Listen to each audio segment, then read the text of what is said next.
अरसे से आप लोग यहाँ धरने पे बैठे, और जब मैंने मेरे साथियों के माध्यम से पता चला कि दो तरफ ये हरियाणा प्रदेश की गठबंधन सरकार चल रही है, थोड़ा ध्यान एक तरफ तो हरियाणा विधानसभा में डिजास्टर मैनेजमेंट के जो मंत्री हैं, जिनके पास ये विभाग है, सूखे से, प्राकृतिक आपदा से कोई फसल खराब हो जाए, तो वो असेंबली में बोल रहा था, मैं सुन रहा था कि जी पिछली सरकारों के राज में मुआवजा नहीं मिलता था, हमने बहुत मुआवजा दिया।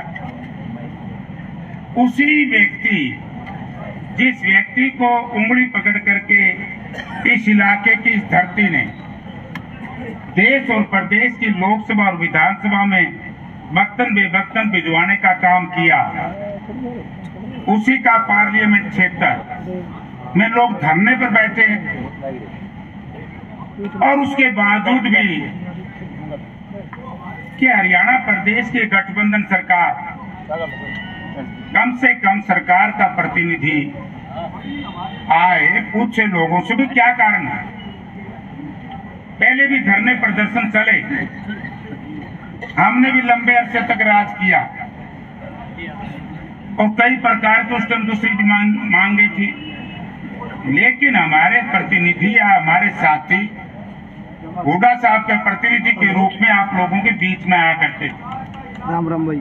और वो लोगों को सरकार की बात बताते थे, सरकार की बात पूछ करके मुख्यमंत्री तक भिजवाते थे। लेकिन आश्चर्य मुझे इस बात का है कि ऐसे लोगों के हाथ में गठबंधन सरकार आई, वाणी को आवता नहीं बोला, बंदर का हाथ में उस तरह दे दिया, लाठी तो बनाता नहीं तो नाक कटेगी तो कान कटेगा।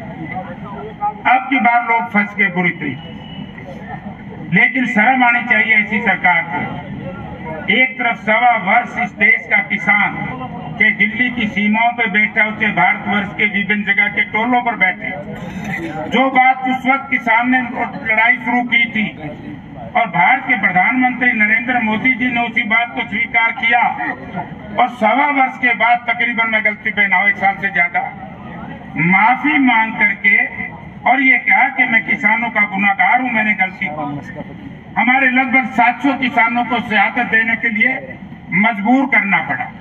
उसके बाद भी इस निकम्मी, गूंगी और बहरी सरकार को इस बात का बात नहीं हुआ कि इस प्रदेश का किसान बहुत मजबूत, इस देश की सीमाओं पर यदि कोई लड़ता है तो इस किसान का बेटा लड़ता है, इस देश के प्रहरी के रूप में कोई देश की सेवा करता है तो इस प्रदेश का, इस देश का किसान का बेटा सबसे आगे हथियार लेकर के लड़ता है। और देश में मुझे याद है 1971 से पहले का समय, जब भारतवर्ष की सरकारें कटोरा लेकर के पूरी दुनिया में भीख मांगती थी, PL 470 के समझौते के तहत कहते थे कि हमें सस्ती गेहूं दे। आज उस देश के किसान को जिस तरीके से केंद्र में बैठी हुई गूंगी और बहरी सरकार, इस प्रदेश की गठबंधन सरकार ने जो प्रताड़ित किया, एक लड़ाई लड़ने के लिए अपने ही प्रदेश में, अपने ही देश में, अपनी सरकार से लड़ने पर विवश जो किया, आज उसी का एक नतीजा है कि भारतवर्ष में पहले आजादी के बाद पहला प्रधानमंत्री है जिसने गलती की माफी मांगनी पड़ी, और जिस बात को लेकर के किसान दिल्ली की सीमाओं पर बैठा था, उसने कहा कि मुझसे गलती हुई, मैंने आपसे बात करनी चाहिए, तो उससे भी हरियाणा प्रदेश की सरकार ने सबक नहीं लिया। आज हरियाणा प्रदेश में तो ऐसे व्यक्तियों की सरकार है। परसों चौथे देख क्या होगा, कैप्टन साहब का हमने फोटो अपना रेड़ीगा, बोला मैं किसान का बेटा हूं, खेत में खाना खाता हूं, लेकिन खाना किसमें खाया? कांसी की थाली में, जो सबसे महंगा बर्तन, कांसी का गिलास ले लिया। क्या लोग इस बात को नहीं समझते? वहां बैठने की बजाय जींद में यहाँ पर आना चाहिए था। मैं मानता कि ये किसान का बेटा है और किसान का हमदर्द, आप लोग खाते क्या उसको? आकर के माफी मांगता। और मैं आगे भी कहना चाहता हूँ कि डिजास्टर मैनेजमेंट की जिम्मेवारी, इस मुआवजे, किसान के मुआवजा देने की जिम्मेवारी दुष्यंत सिंह के जिम्मे है। और कई बार मैं बोलता हूँ, ये उसकी पार्टी के भाई जच्चा बच्चा वाले कह देते हैं, बोला जेपी तू इसके लिए बड़ा बोल रहा है, वहां पे गड़बड़ तो यूं करो और किसने पकड़ा। जब ये गड़बड़ करता है तो मनोहर लाल जी इस प्रदेश के मुख्यमंत्री हैं।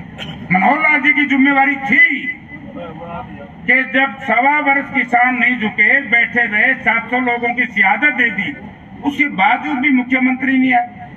मुख्यमंत्री ने अपना कोई संदेशा नहीं भेजा, अपना कोई प्रतिनिधि नहीं भेजा। तो इसलिए बुजुर्गों साथियों, मुझे तो व्यक्तिगत तौर से मैं आया हूं, मैं कोई पार्टी का कोई उसका दूत बन करके नहीं। मैं इसलिए आया हूं कि इसी धरती ने मुझे और मेरे भाई को, मेरे परिवार को 5 बार जितवा करके भेजा लोकसभा विधानसभा। तो हमारी एक जिम्मेवारी है, जब ताकत थी तो जिस धरती पर बैठे हमने अच्छा करने का प्रयास किया। आज ताकत नहीं है राज में, लेकिन लड़ने की ताकत। बात तो ना राज खोज सकता ना कोई खोज सकता। मैं तो आपको ये कहने आया हूं कि इस आपके संघर्ष में, इस आपके आंदोलन में हम आपके साथ हैं, तन मन और धन से। जो आदेश होंगे, क्यों हम तो राजनीति कर रहा हूं, धरने पर सब पार्टियों के लोग आते हैं और आना भी चाहिए। किसान की कोई जाति नहीं है, किसान का कोई धर्म नहीं है, किसान का एक मन है, काम है, उसका काम है खेती, और खेती से अन्न पैदा करना, अन्न पैदा करके अपने परिवार का लालन पोषण करना और इस देश की सरकार को चलाना। कोरोना काल आपने देखा होगा, बहुत बुरा था। इस देश की अर्थव्यवस्था बचाई तो इस देश के किसान ने बचाई। जब कोरोना में देश मारा मारा फिर रहा था, हमारी सीमाओं पे चाइना में जाकर के लड़ा तो किसान का बेटा लड़ा। और आज ही हरियाणा प्रदेश की सरकार इस किसान और मजदूर के बेटे को इस तरीके से तड़पा रही है, तो हम इसकी निंदा करते हैं। और जो जिम्मेवारी, जो ड्यूटी भाई आप लगाओगे, हम लड़ाई लड़ने सक्षम हैं, हम आपके साथ हैं। और सबसे बड़ी खुशी की बात है, मैं भी देख रहा हूं कि यहाँ पर हर जातियों के लोग दिखाई दे रहे हैं, बूढ़े से लेकर के, बच्चे से लेकर के नौजवान तक यहाँ दिखाई दे रहे हैं। आप अपने इसकी समाज की एकता, गांव की मजबूती दिखाना। और ये तो सरकार बहुत छोटी है, हमने भारतवर्ष की सरकार जो कह दी तो सामा बहुत छोटा सा है। ये तो इस 1000 रोटी के लिए चटनी, ये तो थोड़ा ही निगड़ लेगा। डटे रहिए, हम आपके साथ हैं। आपका बहुत बहुत धन्यवाद।